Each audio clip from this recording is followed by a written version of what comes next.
اب آج کا میرا موضوع ہے شہادت علی رضی اللہ تعالیٰ عنہ۔ اصل میں حضرت علی رضی اللہ تعالیٰ عنہ کی شہادت بھی اسی الفتنۃ الکبریٰ کا تسلسل ہے۔ وہ جو عبداللہ ابن سبا کا پیدا کردہ عظیم ترین فتنہ تھا، اسی کا ایک نتیجہ حضرت علی کی شہادت بھی ہے، لیکن وہ بات ذرا تفصیل سے سمجھنی ہوگی، اور اس کے لیے میں ممنون احسان ہوں۔ حال ہی میں ایک کتاب چھپی ہے، ڈاکٹر سید رضوان علی ندوی، وہ محقق ہیں تاریخ کے، انہوں نے بڑی تاریخی تحقیق کے بعد جو باتیں بیان کی ہیں وہ میں آپ کے سامنے رکھ رہا ہوں۔ عرب میں جنوب مغرب کی کونے میں، جہاں یہ یمن بھی آباد ہے، اس کے اوپر نجران ہے، اسی علاقے میں یمامہ کا علاقہ کہلاتا ہے۔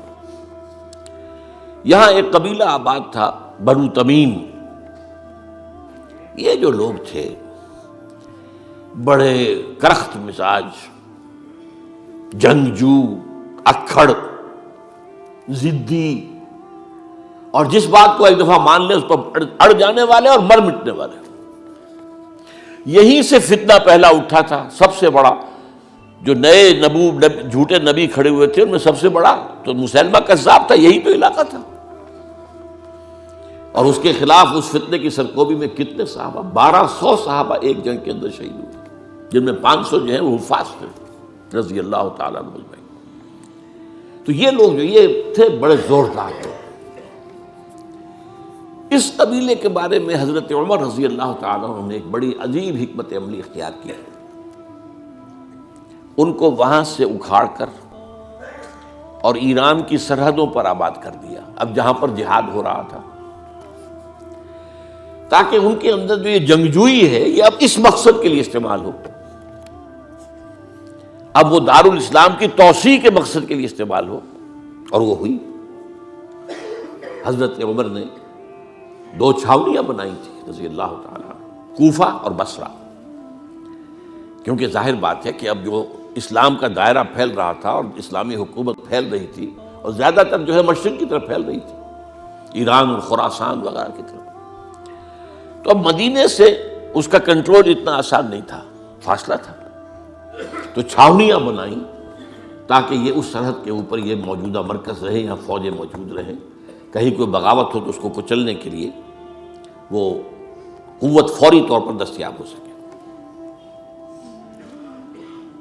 یہ لوگ ہیں کہ جو عبداللہ ابن سبا کی فتنے سے سب سے زیادہ متاثر ہوئے۔ ان کی مزاج میں وہ کجی تو تھی نا، حضرت عمر بھی ان کا جو ایک مضبوط کنٹرول تھا انہیں دبائے رکھا ہے، اور ان کا رخ جو ہے ایک دوسری طرف موڑ کر اس سے اسلام کو فائدہ پہنچایا۔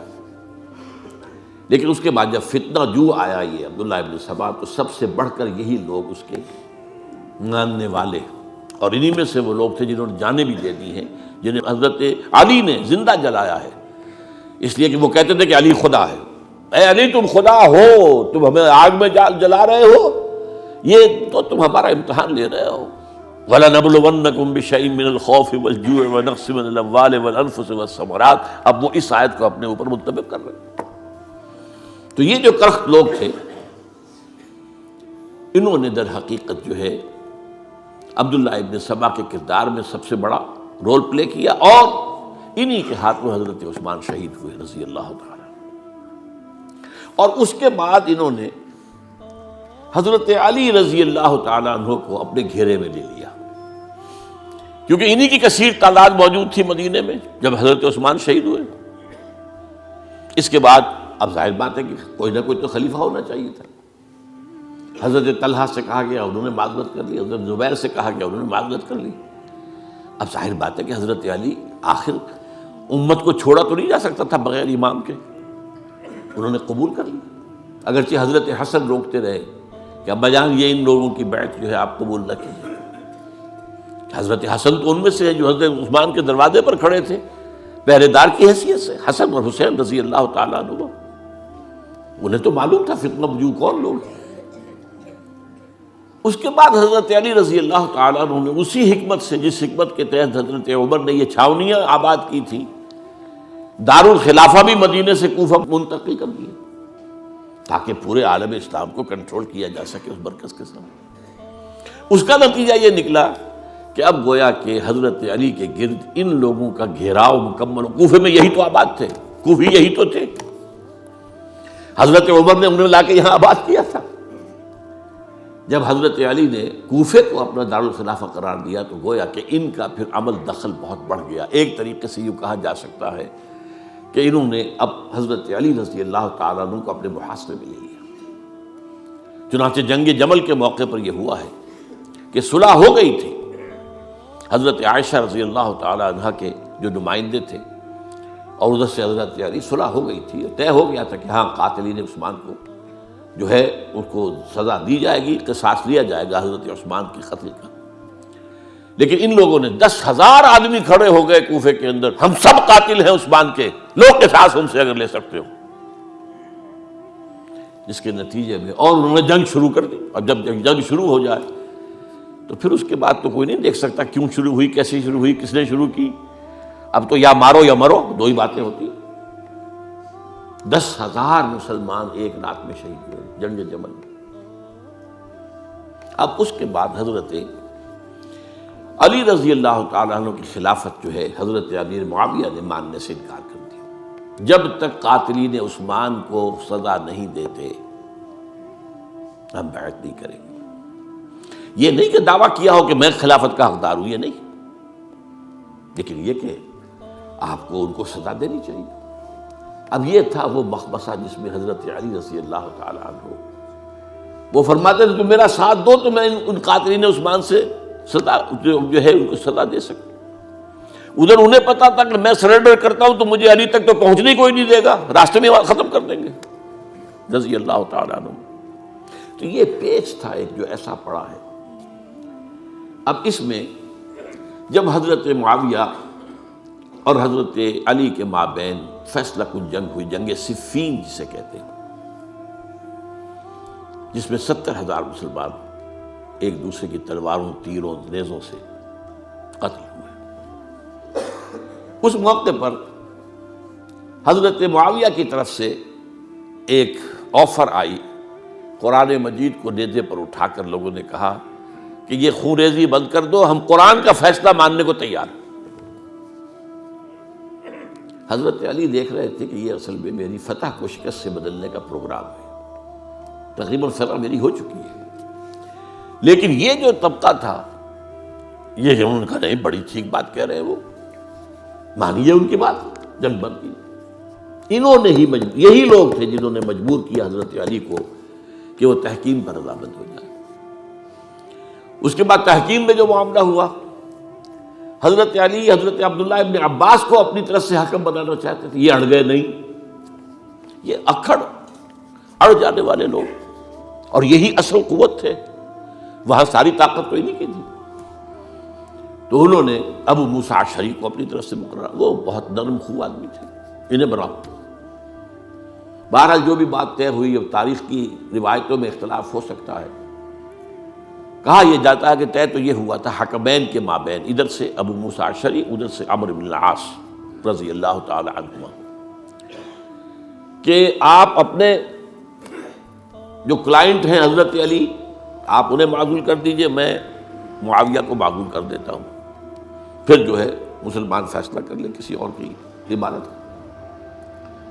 انہوں نے کھڑے ہو کے کہہ دیا میں علی کو معزول کرتا ہوں، اور عمرو بن العاص نے کہا کہ میں معاویہ کو قائم کرتا ہوں۔ اب یہ ہے روایت، واللہ عالم، اس میں کتنا سچ ہے کتنا جھوٹ ہے، میں کوئی مورخ نہیں ہوں، میں کوئی تاریخ کا محقق نہیں ہوں۔ اس کے بعد جو ہے اب یہ لوگ انہوں نے کہا کہ مانیے تحکیم کو،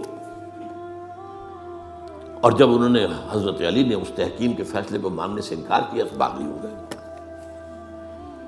حضرت علی کو کافر قرار دیا، اور جا کر ایک جگہ پر حرورہ ایک جگہ تھی وہاں پر جا کے جمع ہو گئے، جتھا بندی کی، بہت بڑی طاقت پر وہاں کری۔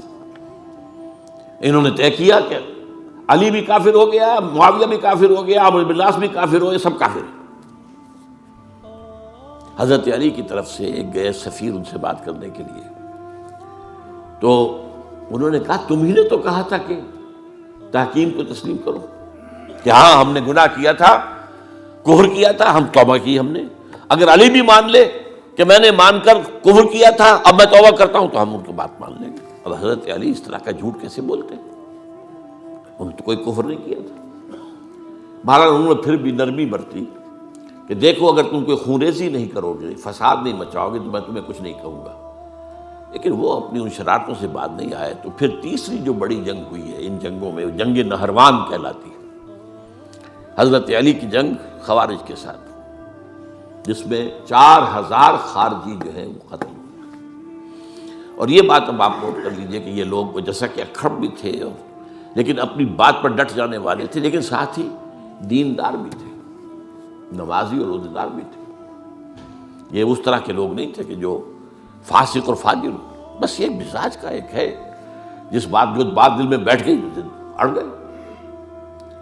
تو یہ اصل میں انہوں نے پھر فیصلہ کیا کہ اور تو ہمارے بس میں اب کچھ نہیں ہے، ان تینوں کو قتل کر دیا جائے، علی کو بھی اور معاویہ کو بھی اور عمرو بن العاص کو بھی۔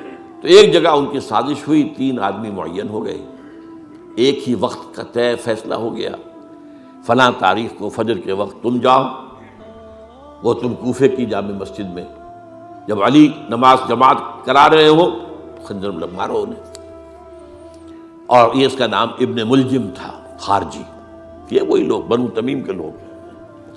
دوسرا جو تھا وہ دمشق میں حضرت معاویہ کو قتل کرنے، شہید کرنے کے لیے پہنچ گیا۔